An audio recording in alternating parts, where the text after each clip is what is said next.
नमस्कार दोस्तों। Language learning platform में आपका स्वागत है। जैसा कि पिछले दर्स में हमने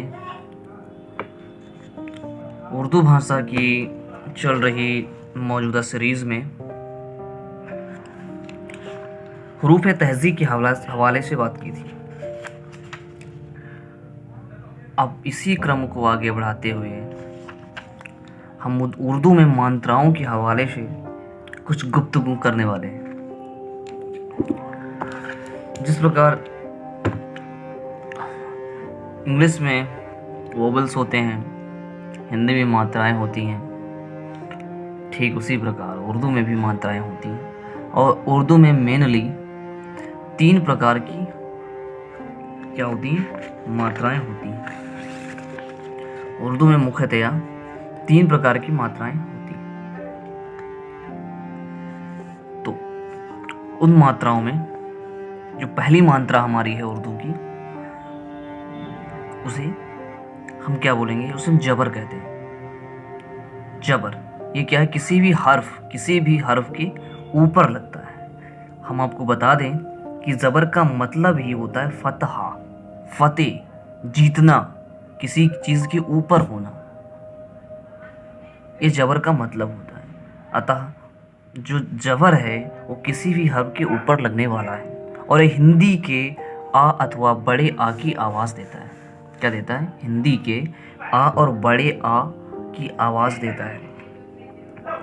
तो ये पहली मात्रा हुई। दूसरी मात्रा क्या है? ज़ेर।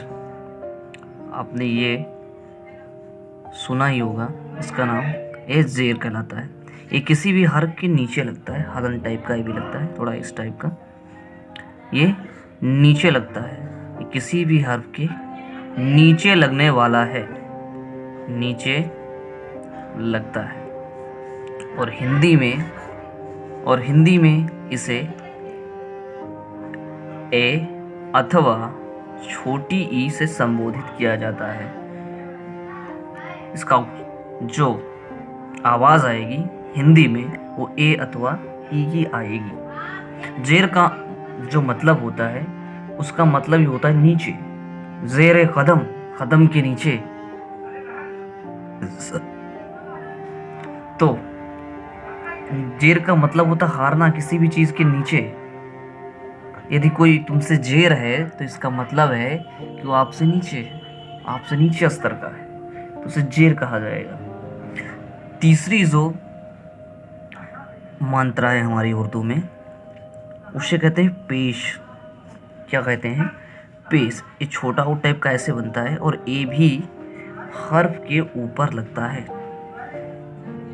ए भी हर्फ के ऊपर लगने वाला है और ये हिंदी में जो आवाज़ देता है वो छोटा ओ की आवाज़ देता है अथवा ओ की भी आवाज़ देता है। अब हिंदी और अंग्रेज़ी की तरह क्या होता है? अंग्रेज़ी में भी हम मान लेते हैं कि आई और डबल ई, इन दोनों का उच्चारण, इन दोनों की आवाज़ सेम होती है। ठीक ऐसे ही उर्दू में बहुत सारे ऐसे हर्फ हैं, बहुत सारे ऐसी आवाज़ें हैं जिनके लिए एक सेपरेट हर्फ नहीं है। अतः एक ही हर्फ से काम चलाना पड़ता है। जैसे अगर हम पेश की बात करें तो पेश के लिए हम हालांकि वाव का यूज कर लेते हैं ऊ के लिए, परंतु हमें ऊ को इस पेश से भी लिख सकते हैं। ऊ की जो मात्रा है पेश से भी लगा सकते हैं, ऊ की मात्रा दोनों। अब इन सब के अतिरिक्त उर्दू में कुछ और मात्राएं आती हैं।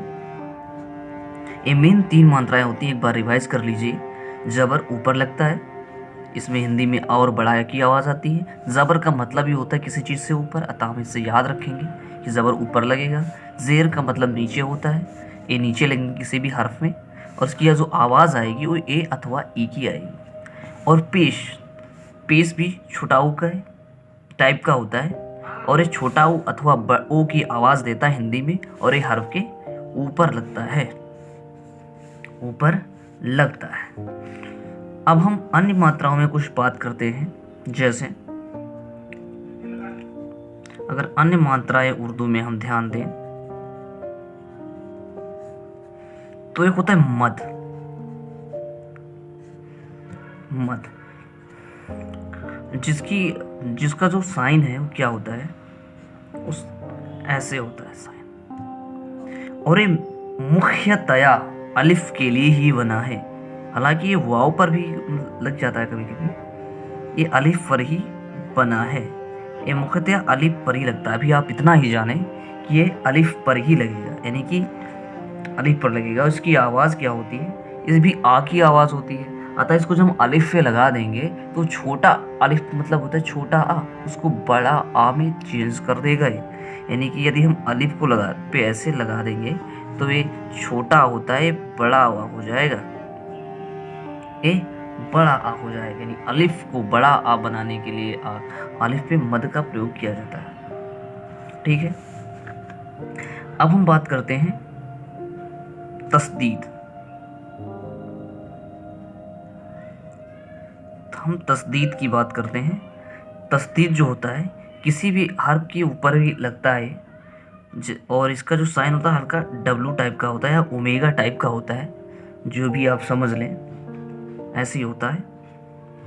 और ये इसका मतलब क्या होता है, इस मंत्र का मतलब ये होता है कि किसी भी हर्फ को हम दो बार नहीं लिखेंगे। यदि किसी हर्फ हम किसी भी वाक्य किसी भी लफ्ज़ में किसी भी हर्फ को दो बार लिखना है तो एक बार लिखकर उसके ऊपर तस्दीद लगा देंगे, उसको दो बार पढ़ा जाएगा। जैसे अगर हम बात करते हैं, जब अल्लाह लिखते हैं या कोई अल्लाह लिखते हैं, मान लें फॉर एग्जांपल कि जब हम अल्लाह लिखते हैं तो अल्लाह में लाम के ऊपर हम तस्दीद लगा देते हैं, जिससे क्या होता है कि ये डबल ला पढ़ा जाता है, डबल ला पढ़ा जाता है। ऐसे जैसे ताल्लुक में जो आधा ला फिर ला है, उसके लिए हम तस्दीद का प्रयोग कर सकते हैं। तो तस्दीद जो है डबल आवाज़ें देता है, दो बार पढ़ा जाएगा। किसी भी हर्फ को दो बार पढ़ा जाएगा जब तस्दीद लगेगा, ये ऊपर लगता है। अब हम तनवीन की बात करें, अगर तनवीन, एक तनवीन होता है जो डबल जबर होता है, इसको हम डबल जबर भी कह सकते हैं, इस टाइप का होता है तनवीन। और एक क्या होता है कि अन की आवाज़ देता है, अगर ढंग से इसको अगर देखा जाए तो अन की आवाज़ देता है, या हम नून की आवाज़ फिलहाल मान लेते हैं, ये नून की आवाज़ देता है। नून मतलब ना की आवाज़ देता है। इसका प्रयोग हम तब करते हैं, यहाँ पे हम बता दें कि इसका प्रयोग हम तब करते हैं जैसे हमें लिखना हो तकरीबन। हमें अगर लिखना हो तकरीबन तो हम क्या करते हैं, जो लास्ट में हमारा प्रत्यय आता है अन, उसके लिए डबल जबर यानी कि तनवीन का प्रयोग कर देते हैं। और अगर हमें लिखना है तकरीबन तो हम ते बनाएंगे, ता फिर काफ बनाएंगे, फिर रा बनाएंगे, और बड़ी की मात्रा लगाएंगे, और फिर बा लगाएंगे बे, और इसी के ऊपर डबल जबर लगा देंगे। इसका मतलब हो गया तकरीबन, तकरीबन। ठीक है, तो आज के लेक्चर में जो हमारा मोटिव था कि हम उर्दू की मात्राओं के बारे में डिस्कशन करें, वो हमारा पूरा हो चुका है। यदि आपको इसमें कोई कन्फ्यूज़न होती है फिर या पिछले वीडियो में कोई भी दिक्कत होती है तो आप कमेंट के माध्यम से हमसे पूछ सकते हैं। और धन्यवाद, पढ़ते रहिए, सीखते रहिए।